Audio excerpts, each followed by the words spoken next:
Welcome back di segmen Fundit Fundamental Pandit CNBC Indonesia.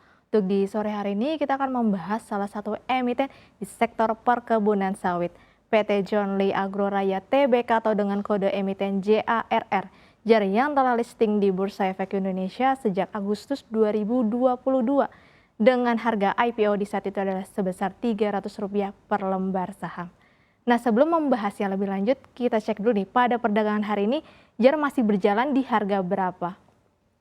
Untuk JAR sendiri hari ini berjalan di harga 240 atau turun 2 poin atau turun sekitar 0,83%. Nah, lalu seperti apa nih bisnis dari JAR? Ya, untuk bisnisnya sendiri JAR berada di sektor perkebunan yaitu industri pengolahan minyak kelapa sawit dan juga memproduksi minyak kelapa sawit dan juga produk sejenis. Nah, untuk selanjutnya kita akan melihat nih bagaimana pertumbuhan laba dari JAR di slide selanjutnya. Pertumbuhan laba di slide selanjutnya. Ya, di samping saya ini ada pertumbuhan laba dari JAR. Kalau kita bisa lihat, secara laba tahun berjalannya ini meningkat sekitar 160%, di mana tahun 2021 berkisar sekitar 16 miliar, dan di tahun 2022 mendapatkan laba meningkat sekitar 160% berada di 42 miliar rupiah.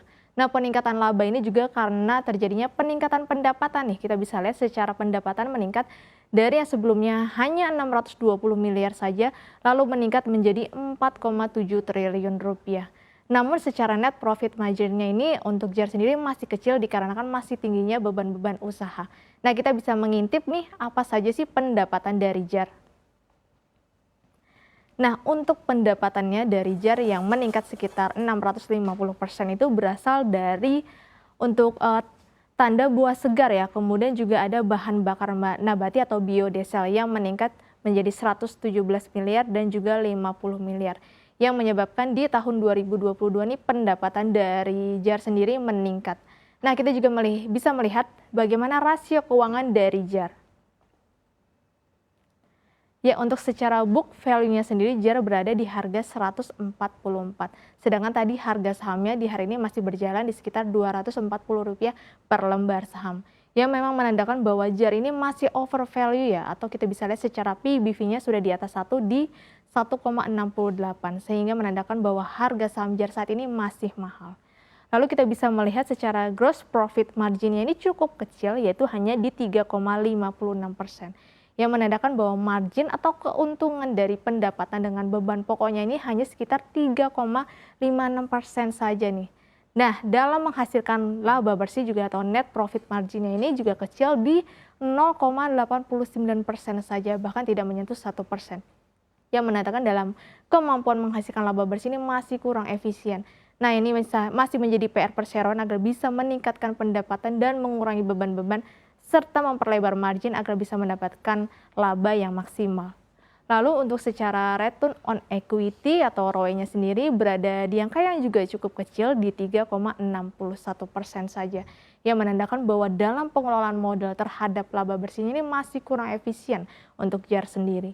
Lalu untuk return on assetnya berada di angka yang cukup kecil juga di 1,39%. Yang menandakan bahwa pengelolaan aset terhadap laba bersihnya ini juga masih kurang efisien. Dan kita juga bisa melihat debt equity ratio atau DER-nya berada di 160,08%. Ini DER-nya cukup tinggi ya, berada di atas 100%. Yang menandakan bahwa total hutangnya ini jauh lebih besar dibandingkan total modalnya. Sehingga dalam kemampuan membayar kewajiban terhadap modalnya ini masih belum baik. Dan juga secara likuiditas atau cash rasionya sendiri berada di angka yang cukup kecil juga di 32,82% yang menandakan bahwa likuiditas dari JAR ini cukup kecil ya. Sehingga nanti dalam kemampuan membayar kewajiban lancar terhadap aset lancarnya ini masih kurang baik. Nah, kita juga bisa mengintip dari kompetitor JAR. Ya, di sini kompetitornya ada 3 emiten, yaitu pertama ada PT Dharma Satya Nusantara atau DSNG, lalu ada Perusahaan Perkebunan Lahan dan Sumatera Indonesia atau LSIP, dan satu lagi Sampurna Agro atau dengan kode emiten SGRO. Kalau kita bandingkan secara price book value-nya sendiri, JAR sudah berada di atas PBV 1 nih, di 1,68. Sedangkan untuk kompetitor lainnya ini masih di bawah 1, Untuk DSNG berada di 0,94, LSIP di 0,64, dan SGRO di 0,77. Yang menandakan bahwa DSNG, LSIP, dan SGRO ini masih under value atau murah. Sedangkan untuk JER sendiri secara price book value-nya sudah over value atau mahal.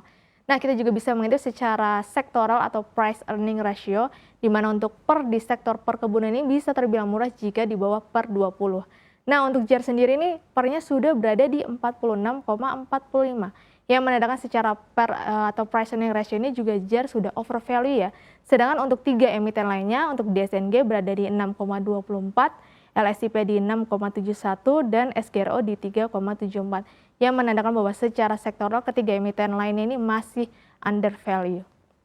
Nah, namun secara net profit marginnya sendiri kita bisa melihat bahwa JER ini berada di angka yang cukup kecil, berada di bawah 1% atau hanya 0,89% saja. Berarti dalam kemampuan dalam menghasilkan laba bersih ini, JER ini masih cukup kurang baik. Sedangkan untuk 3 emiten lainnya, kita bisa lihat di sini paling unggul adalah LSIP berada di 22,60%, lalu disusul SGRO di 18,51%, dan DSRG di 12,53%, di mana ketiga emiten lainnya sudah cukup baik dalam menghasilkan laba bersih karena sudah berada di NPM di atas 10%. Lalu bagaimana dengan prospek bisnis dari JER? Untuk yang pertama, harga CPO dari awal tahun 2023 hingga Maret 2023 kemarin masih terkoreksi atau sekitar 2,71%.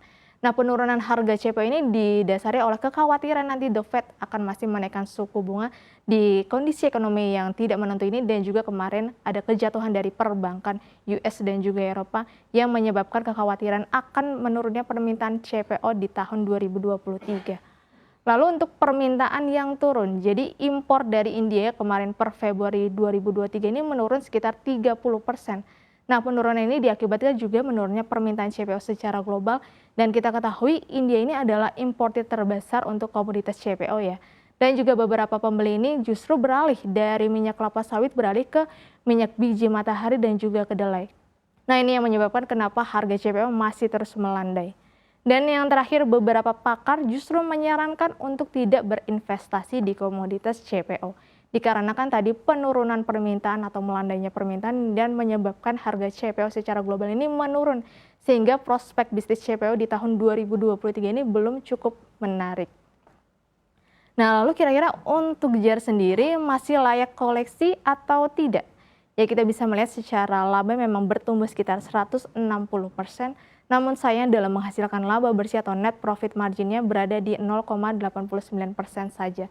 Nah, ini masih menjadi PR untuk perseroan agar bisa meningkatkan pendapatan dan juga mengurangi beban-beban dan memperlebar margin agar bisa mendapatkan net profit margin yang cukup tinggi.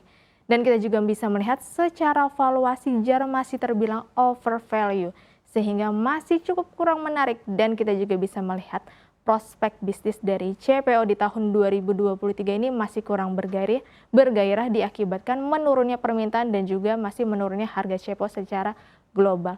Sehingga JER untuk saat ini memang masih belum cukup menarik. Nah, mungkin itu saja yang bisa saya sampaikan di segmen Fundit hari ini. Saya kembalikan ke Sasa.